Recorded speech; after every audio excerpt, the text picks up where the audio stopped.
नमस्कार, अखबार रिपोर्टर के इस अंक में आपका स्वागत है।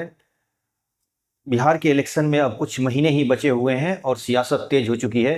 राहुल गांधी पिछले 3 महीने में 3 बार बिहार आ चुके हैं। इस बार फिर वो बिहार आए हुए हैं। आज हम इसी पर चर्चा करने वाले हैं। बात शुरू करें इससे पहले आपसे हमारी गुजारिश है कि हमारे चैनल को लाइक कर दीजिए, शेयर कीजिए और सब्सक्राइब जरूर कर दीजिएगा। तो चलिए शुरू करते हैं।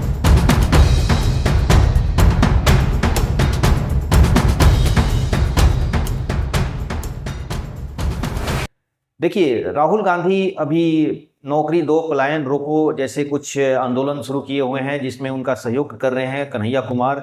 और बिहार की राजनीति में अब एक अजब तरह की आरोप प्रत्यारोप का भी दौर शुरू हो गया है।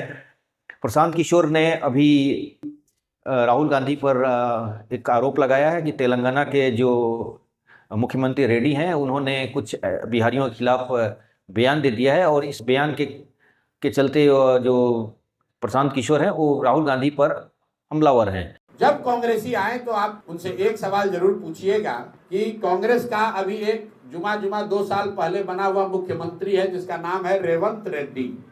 तेलंगाना में उस आदमी ने कहा कि बिहारियों का डीएनए जो है वो मजदूरों का है, बिहारी जो है मजदूरी करने के लिए पैदा हुए हैं। ये नहीं चलेगा कि बिहार के बाहर बिहारियों को बिहारी कह के गाली दोगे तो फिर बिहार में वोट मांगने काहे आए हो भाई? तेलंगाना से ही दिल्ली पर राज करके दिखा दो। जब बिहार के लोग मजदूरी करने के लिए पैदा हुए हैं और तेलंगाना के लोग हम लोग पर राज करने के लिए पैदा हुए हैं तो कांग्रेसियों को बिहार में वोट मांगने की जरूरत। अब देखा जाए तो राहुल गांधी भी अपना पुराने जनाधार को पाने की कोशिश कर रहे हैं। यहाँ मैं बता दूं कि जो राहुल गांधी चाहते हैं किसी तरह अति पिछड़ा जो नीतीश कुमार का कोर वोटर है उसको अपनी तरफ से खींचना चाहते हो। और यहाँ पर 36% के आसपास अति पिछड़े की आबादी है, 27% के आसपास ओबीसी हैं और 17% मुस्लिम हैं, 15% श्रवण भी हैं।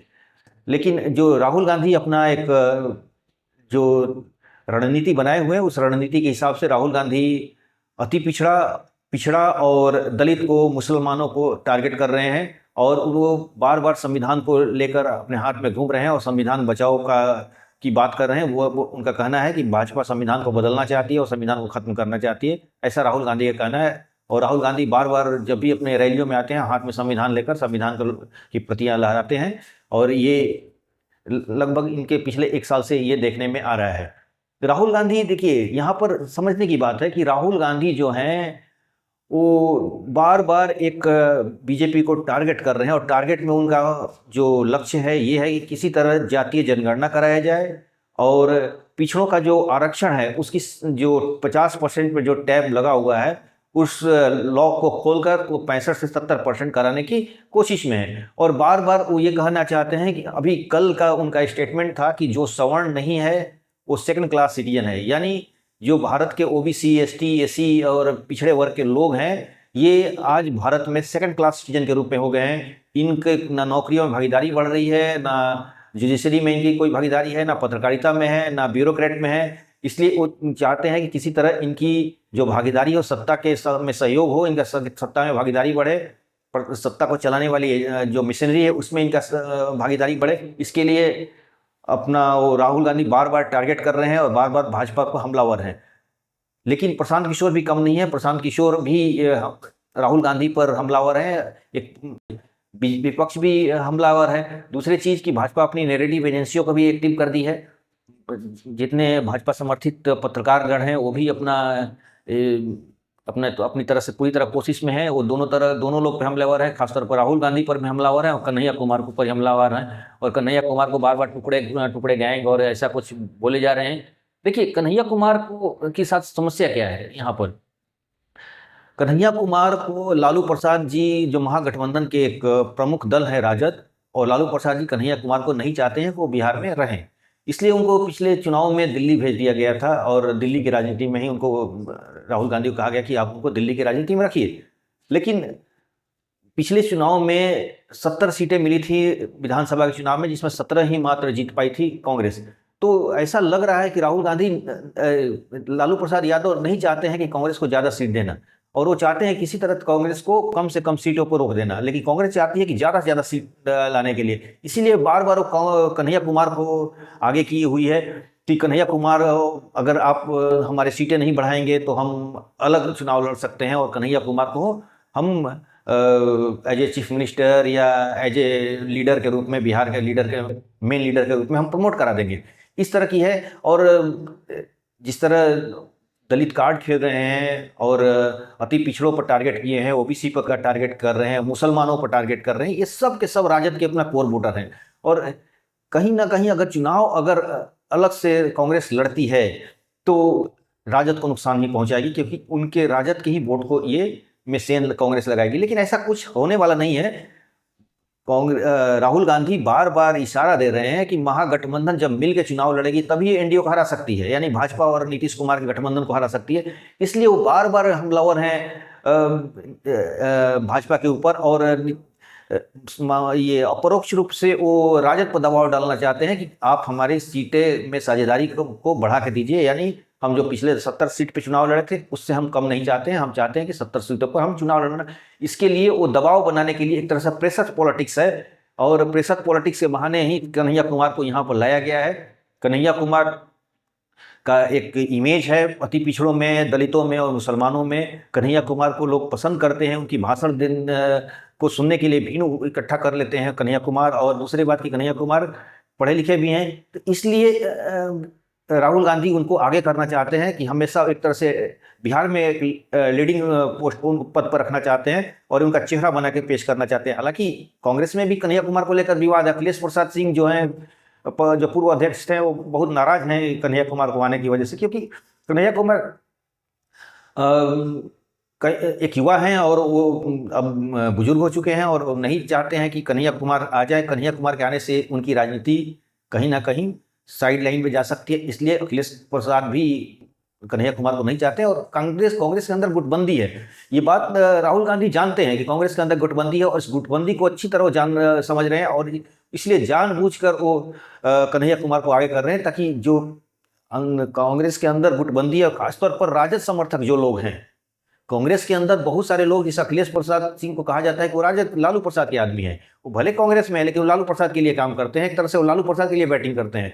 तो राहुल गांधी इस बातों को जानते हैं। राहुल गांधी हर वो आदमी को साइड करना चाहते हैं जो राजद के कांग्रेस में आकर राजद के लिए काम करती है, सबको साइड करना चाहते हैं। और दूसरी बात कि जिस तरह लालू प्रसाद ने कन्हैया कुमार को 2 बार संसद जाने से रोक दिया, एक बार तो जब बेगूसराय से वो चुनाव लड़े थे और विपक्ष में भाजपा के ये गिरिराज सिंह थे और वो कम्युनिस्ट पार्टी से लड़े थे, लेकिन फिर भी दोनों में गठबंधन होने के बाद भी, यानी कम्युनिस्ट पार्टी का राजद से गठबंधन होने के बाद भी राजद ने अपना वहाँ कैंडिडेट उतार दिया, क्योंकि वो नहीं चाहती थी कि कन्हैया कुमार संसद पहुँचे, और कन्हैया कुमार को किसी हालत में और बिहार की राजनीति में लालू प्रसाद देखना नहीं चाहते हैं।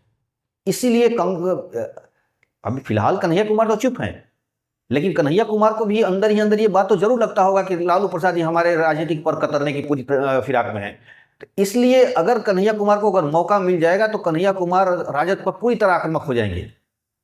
लेकिन कांग्रेस के राहुल गांधी उन्हें चुप करके रखे हैं कि अभी चुप रहिए, लेकिन अगर इलेक्शन के समय गठबंधन नहीं हो जाता है तो कन्हैया कुमार अपनी राजद के खिलाफ आग उगलना शुरू कर देंगे, इसमें कोई दो राय नहीं है। अगर कन्हैया कुमार अपना आग उगलते हैं तो जाहिर सी बात है कि मुसलमान, देखिए राजद भले एक मुस्लिमों की पार्टी है, राजद फिर जैसे लगता है कि उनके मुस्लिम उनके वोटर हैं, कोर वोटर हैं, लेकिन कन्हैया कुमार में मुसलमानों का बहुत अच्छा एक क्रेज है।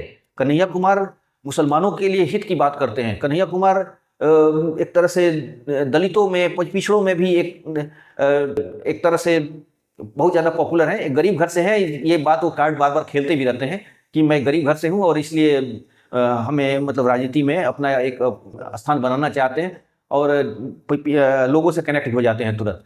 तो ये चीज़ है। लेकिन प्रशांत किशोर भी कम नहीं है। प्रशांत किशोर भी अपनी एक राजनीतिक विषाद पूरी तरह बिछा चुके हैं और प्रशांत किशोर चाहते हैं कि किसी तरह हमारा जो वोट परसेंटेज है बिहार में बढ़े। हम सरकार बनाए ना बने, लेकिन बिहार में वोट परसेंटेज बढ़ जाए ताकि आने वाले समय में हम एक तीसरा विकल्प के रूप में उभर जाएं।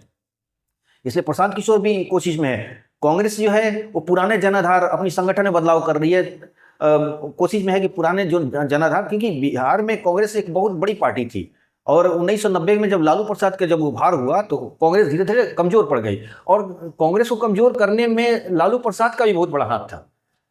लालू प्रसाद बिल्कुल नहीं चाहते थे कि कांग्रेस उभरे यहाँ पर, लेकिन चूंकि कांग्रेस सिर्फ दिल्ली, वो प्रशांत किशोर बार बार कहते हैं कि जिस तरह बीजेपी अपनी दिल्ली बचाने के लिए नीतीश कुमार को ढो रही है, उसी तरह राहुल गांधी अपनी दिल्ली बचाने के लिए लालू प्रसाद को ढो रहे हैं।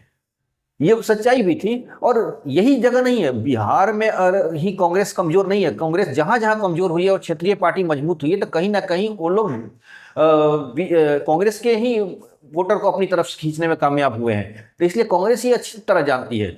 इसलिए कांग्रेस जहां भी देखिए, चाहे दिल्ली में हो, चाहे यूपी में हो, चाहे बिहार में हो, आज आक्रामक मुद्रा में है और एकदम आक्रामक तरीके से बात करती है, लेकिन पूरी तरह मामला को डैमेज भी नहीं करना चाहती है। इसलिए एक संभल के चल रही है। आक्रामक तो है लेकिन बैलेंस के साथ। इसीलिए लालू प्रसाद के खिलाफ कुछ कोई आवाज नहीं उठ रही है कांग्रेस की तरफ से। कोई कांग्रेस के आदमी लालू प्रसाद के खिलाफ नहीं बोल रहे हैं। जो बोल रहे हैं भाजपा के ऊपर आक्रामक है। लेकिन अगर ये गठबंधन नहीं बनता है, यानी लालू प्रसाद जी की पार्टी राजद और कांग्रेस में गठबंधन नहीं बनता है, तो निश्चित से कन्हैया कुमार को ये लोग आगे करेंगे और कन्हैया कुमार अपना जो आक्रामक भाषण है वो शुरू कर देंगे लालू प्रसाद जी या तेजस्वी के खिलाफ। लेकिन अभी फिलहाल कन्हैया कुमार तेजस्वी यादव या लालू प्रसाद यादव के खिलाफ एक शब्द भी नहीं बोल रहे हैं और एक तरह से बैलेंस पॉलिटिक्स चल रही है।